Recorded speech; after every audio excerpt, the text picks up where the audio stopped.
అన్యాయంగా కేసులో ఇరికించిన మాజీ సైనికుడికి న్యాయం చేయకపోతే మాజీ సైనికులు రాష్ట్ర వ్యాప్త ఆందోళనకు సిద్ధం అని మాజీ సైనిక సంక్షేమ సంఘం రాష్ట్ర అధ్యక్షుడు తాండ్ర సాంబశివరావు అన్నారు. మాజీ సైనికుడు కృపారావుపై పెట్టిన అక్రమ కేసు విషయమై రాష్ట్ర అధ్యక్షులు గుంటూరు అరండల్పేటలోని ఎక్సైజ్ స్టేషన్ ను సందర్శించి సంబంధిత కేసు విషయమై చర్చించారు.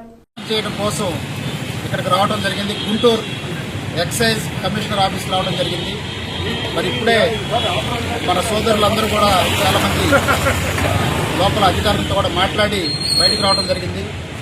టోటల్గా మొత్తం మీద కూలంకుషంగా తెలుసుకున్న విషయం ఏంటంటే ఎక్సైజ్ డిపార్ట్మెంట్ వారు ఒక ఫ్రాడ్ కేసు, అంటే పట్టుకున్నది పట్టుకున్నట్టు కాకుండా మన మాజీ సైనికుడిని ఒక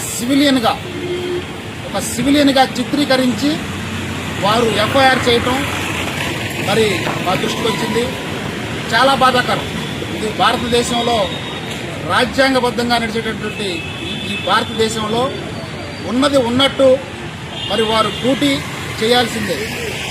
అదేవిధంగా ఉన్నది ఉన్నట్టుగానే ఎఫ్ఐఆర్ చేయాల్సినటువంటి పోలీసులు, ఎక్సైజ్ డిపార్ట్మెంట్ వారు మరి తప్పుడు రాతలు రాసి మాజీ సైనికుడికి అన్యాయంగా ఇరికించి ఒక సివిలియన్గా చిత్రీకరించి మరి దానికి అంగీకరించి సంతకం పెట్టు అంటాం. మరి ముసుగేసి పట్టుకున్న రోజు కూడా ముసుగేసి దౌర్జన్యంగా సంతకాలు పెట్టించుకోవటం, దుర్భాషలాడటం. ముఖ్యంగా ఇక్కడ గమనిస్తే పోలీస్ వ్యవస్థ కానీ ఎక్సైజ్ ఎవరైనా సరే ఎమ్మెల్యేలకి, ఎంపీలకి, మంత్రులకి సెల్యూట్ చేస్తూ ఉంటారు. మరి అదే ఎమ్మెల్యేలు, ఎంపీలు, మంత్రులు సైనికులకు సెల్యూట్ చేస్తూ ఉంటారు. అంటే మేమేదో గొప్పని కాదు, దేశ సేవకు చేసినటువంటి సైనికులకు ప్రజాప్రతినిధులు, మంత్రులు సైతం ఇచ్చేటటువంటి గౌరవాన్ని ఈ పోలీసు వారు కనీసం ఇవ్వలేక వారి డ్యూటీని వారు సరిగా సక్రమంగా చేయకుండా మరొక సివిలియన్గా చిత్రీకరించి ఎఫ్ఐఆర్ చేయటం చాలా దారుణం. ఈ యొక్క ఘటనను మేము ఆంధ్రప్రదేశ్ రాష్ట్ర వ్యాప్తంగా ఉన్నటువంటి మాజీ సైనికులందరం కూడా తీవ్రంగా ఖండిస్తున్నాం. దీనిపైన ఏదో తూతూ మంత్రంగా నామమాత్రం ఒక ఎస్ఐ రేంజ్లోనో, ఒక సిఐ రేంజ్లోనో నువ్వు సంతకం పెట్టాయా ఇట్లాగే సివిలియన్ అని చెప్పి ఆ కేసు ఏదో మేము లోక్ అదాలత్లో పెడతాం అయిపోయింది అనే విధంగా చేతులు దులుపుకునే విధంగా ప్రయత్నాలు జరుగుతూ ఉన్నాయి.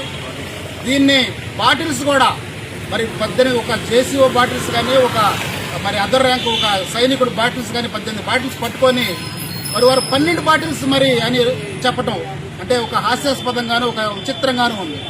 వారు నిజాలు చెప్పరా? పోలీసు వ్యవస్థ మీద మరి ఇంకా ప్రజలు ఎలా నమ్ముతారు?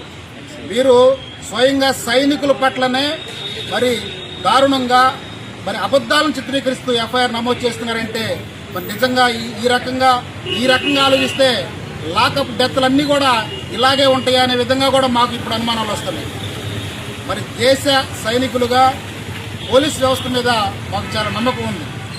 కానీ ఇక్కడ చూస్తే పూర్తి భిన్నంగా మాజీ సైనికుడికి పూర్తి భిన్నంగా అన్యాయం చేస్తూ, అక్రమం చేస్తూ ఈ ఎఫ్ఐఆర్ కట్టడం అనేది చాలా దారుణం. దీన్ని మేము తీవ్రంగా ఖండిస్తున్నాం. దారిని పోయి ఒక మాజీ సైనికుడిని పట్టుకొని అతని మీద తప్పుడు కేసులు పెట్టి మీ కేసులు మరి పెంచుకునే విధంగానో, మీ పరపతి పెంచుకునే విధంగానో, మీ డిపార్ట్మెంట్లో మేము ఇన్ని కేసులు కట్టామని చెప్పుకునే గొప్ప కోసం మా మాజీ సైనికులకి అన్యాయం చేయవద్దని చెప్పి నేను ఎక్సైజ్ డిపార్ట్మెంట్ వారికి సూచిస్తా ఉన్నాను. దీన్ని మాత్రం పెద్ద అధికారులు, కమిషనర్ స్థాయి అధికారులు పట్టించుకొని మాజీ సైనికుడికి న్యాయం చేయాలని చెప్పి మేము మాజీ సైనికుల వ్యవస్థ తరఫున, ఆంధ్రప్రదేశ్ రాష్ట్ర వ్యాప్తంగా ఉన్నటువంటి మాజీ సైనికుల కుటుంబ సభ్యుల తరఫున, ఆంధ్రప్రదేశ్ రాష్ట్ర మాజీ సైనిక సంక్షేమ సంఘం తరఫున మేము కోరుతా ఉన్నాం. చదువుతో పాటు